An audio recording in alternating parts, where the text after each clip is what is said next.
So let's start with an overview of the topic and kind of where we're at. So typically, this term called birth replacement rate is the common one that you'll hear. And what the number that sits at is about 2.1 children per woman, essentially.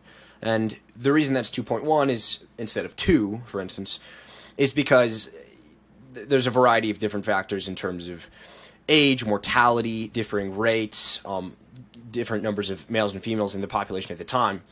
But that number sits about 2.1. And Chris Williamson brought up this comparison between the R naught value that at least a large majority of people understood during COVID and this birth replacement rate value.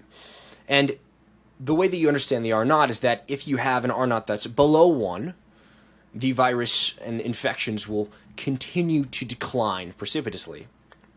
Versus if you have an R naught above 1, they will continue to rise. And in this case, the R naught is about 2.1.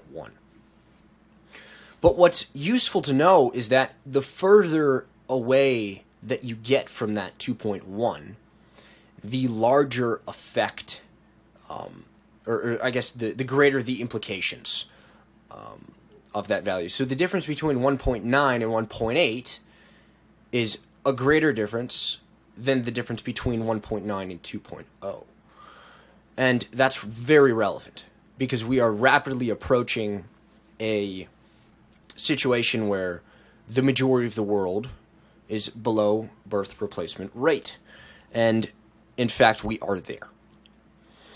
So as of right now, around 70% of countries are below birth replacement rate.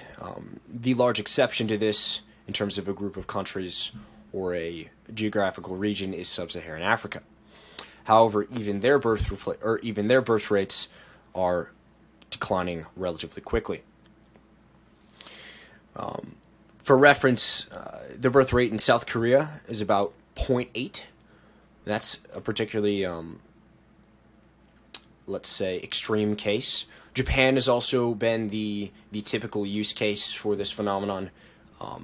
They have a rapidly declining population. Right now they're sitting at about 120 million, I believe, and that is declining precipitously.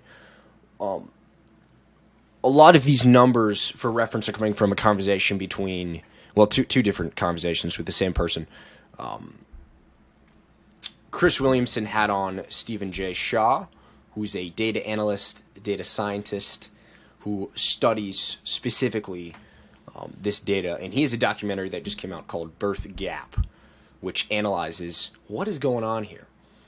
He also sat down with Jordan Peterson, and I found both of their conversations very useful.